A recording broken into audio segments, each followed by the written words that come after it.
안녕하세요. 땅이랑 농막이랑 유한입니다. 오늘은 땅 구하는 방법, 그 다음에 농막 할 때 전기, 지하수, 정화조, 그 다음에 농막 설치하는 방법, 그 다음에 농막이 좀 좁으신 분들, 농어촌 주택, 이 부분에 대해서 말씀드리겠습니다. 첫 번째 땅 구하기는 경매나 공매로 구하는 방법이 있는데 일반인들은 좀 하시기가 좀 어려움도 있을 겁니다. 경매 공매로 땅을 살 경우에는 여기다가 지하수를 만약에 파야 되는데 물이 안 나오는 경우가 있어요. 그래서 경매 공매로 땅 사실 때 그 부분 특히 유의하셔야 됩니다. 자, 벼룩시장이나 교차로, 그 다음에 땅야라는 앱도 있어요. 이것도 보시면 좋고요. 그 다음에 네이버의 부동산, 거기서도 땅 구하시면 좋습니다.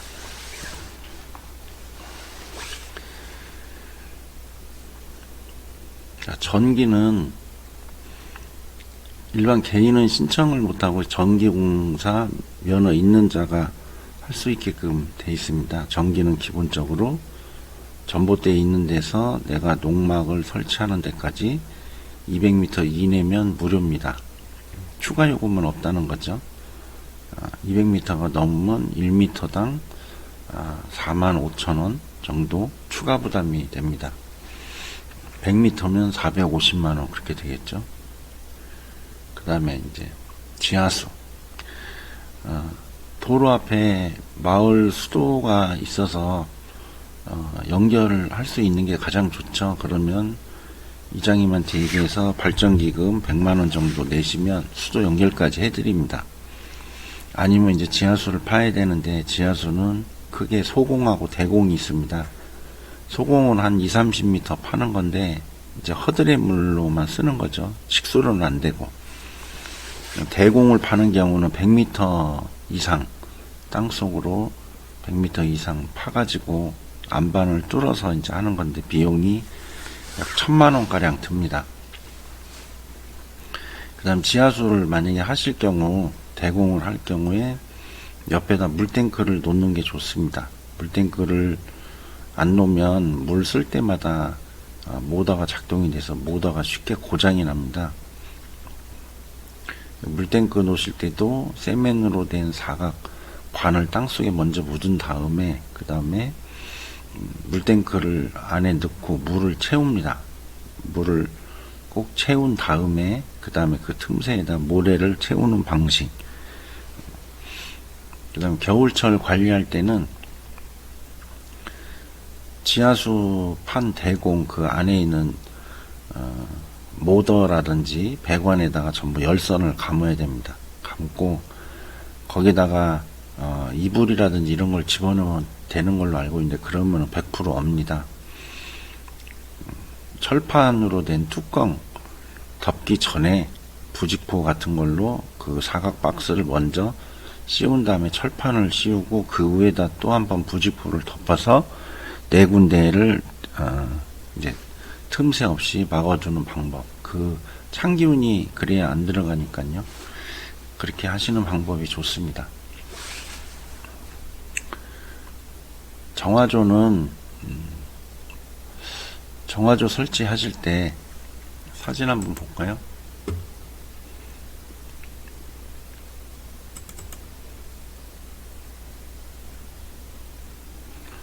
자, 이게 정화조입니다. 정화조를 놓기 전에 바닥에다가 버림 콘크리트라고 있습니다. 요즘 파는 이제 모래하고 섞인 세멘트하고 모래하고 섞인 네미탈이라는 게 있어요. 그런 걸 한 2포 정도를 물에 개어 가지고 바닥에다 붓습니다. 부어서 평평하게 수평을 어느 정도 맞춘 상태에서 정화조를 이제 앉히는 거죠. 그래야 이제 치마 방지를 하기 위해서입니다. 그 다음에 이쪽이 이제 주택이나 농막입니다.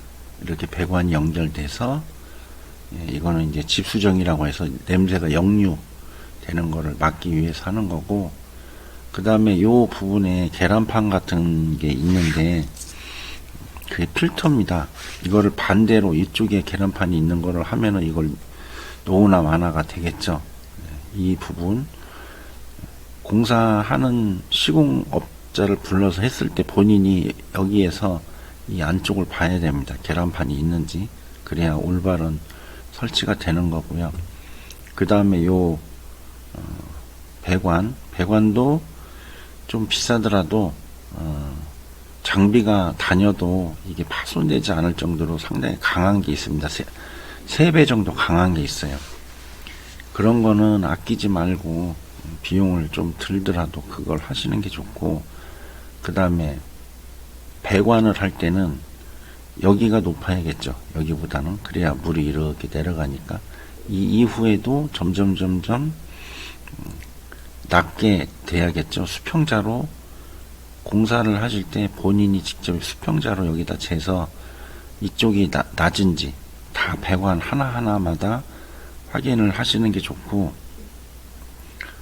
그 다음에 포크레인 불러가지고 흙이 바닥이 완전 다지지 않은 상태에서 배관을 하고 흙을 덮다 보면은 그게 그 구배가 그 기울기라 그러죠. 기울기가 틀어지는 경우가 있어요. 그래서 밑에 내려가서 발로 다 땅을 밟아야 됩니다. 밟아서 땅이 단단한 상태에서 기울기가 나오도록 그렇게 하셔야 나중에 문제가 없습니다.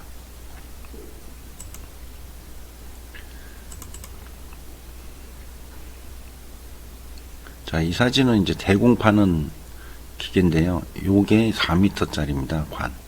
이게 이제 25개 이상 땅속으로 들어가는 거죠. 100m 이상 파니까. 이게 이제 비용이 지자체마다 조금씩 틀린데 한 800만원 정도 합니다. 그 옆에다가 이제 물탱크 놓고 해서 전부 한 약 1000만원 정도 보시면 됩니다. 자, 그 다음에 이제 농막을 놓으실 때는 이게 이제 제초 매트라는 건데, 여기는 풀이 많이 양쪽은 자랐지만 여기는 풀이 없죠.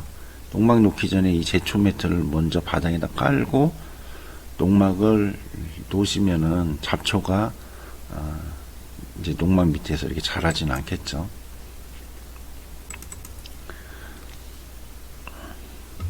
그럼 농막 놓으실 때 이 주춧돌 보통 4개 놓는 데도 많아요. 이게 이제 농막이 다락형 3/6인데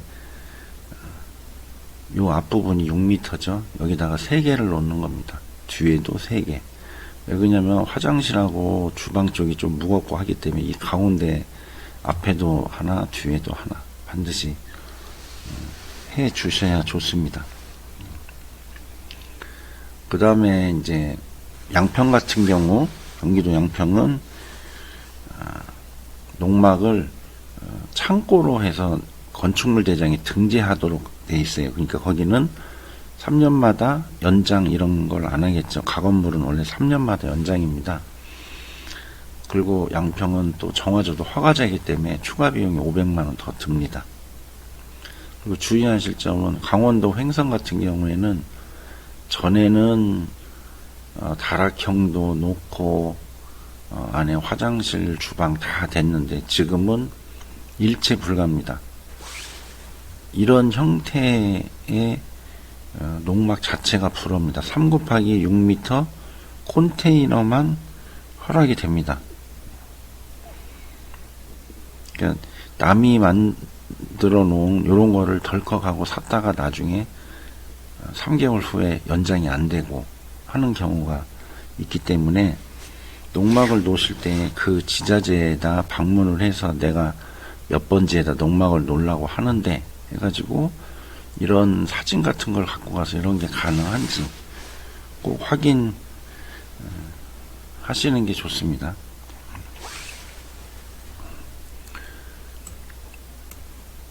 자, 이거는 이제 단층형인데요. 예. 저희가 그 땅이랑 농막이랑이 이제 전국 지자체에서 농막을 설치를 하는데 점점 규제가 좀 심해지고 있어요. 그래서 금년부터 저희는 6평이면 이제 다들 좁다 그러고, 원래 농막은 거주 자체가 불법이죠. 그래서 12평짜리, 그러니까 농막이 3 곱하기 6이다 그러면 5 곱하기 8 해서 12평짜리 형태는 농막식인데 정식주택으로 들어가는 거죠. 12평에 다락도 넣고 해도 뭐 합법이니까, 건축 허가 받아서 하는 거니까. 그러면 이제 1가구 2주택에 들어가는 거 아니냐라고 이제 얘기하시는데, 지금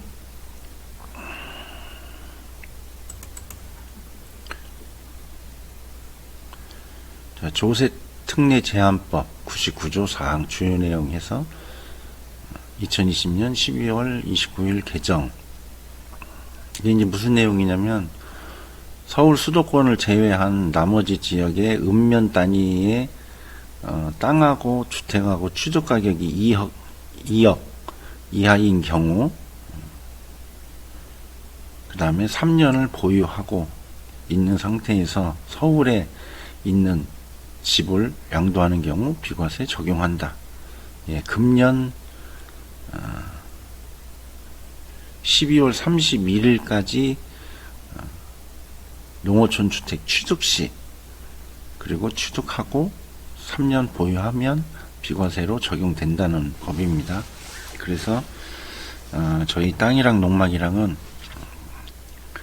12평짜리 아까 보여드렸던 네, 이런 다락형 농막인데, 이게 3 곱하기 6인데 5 곱하기 8m 12평짜리, 그 다음에 단층형도 마찬가지로 이런 형태로도 12평짜리, 네, 그렇게 이제 현장에서 직접 제작하는 걸로 또 이제 구정 지나면 이제 저희가 시작을 할 겁니다. 농막 하나를 하는데도 일단은 이제 땅 구하는 것도 그렇고, 그 다음에 땅이 있는 상태에서도 전기, 지하수, 정화조, 그 다음에 배관, 농막 설치 이런 거를 개인이 일일이 하기는 좀 어려움이 많이 있습니다. 이제 그런 그 직장 다니시는 분들, 그런 거 일일이 이제 하기 어려우신 분들 저희한테 의뢰하시면 저희가 이제 대행해서 해드릴 수도 있고, 그 다음에 농막 말고 나는 좀 더 큰 12평짜리 그런 걸 원하시는 분들도 연락을 주시면 저희하고 자세하게 상담해 드리겠습니다. 자, 조금 있으면은 구정입니다. 구독자 분들, 그 다음에 방문해 주신 여러분들 모두 새해에도 건강하시고 복 많이 받으십시오. 감사합니다.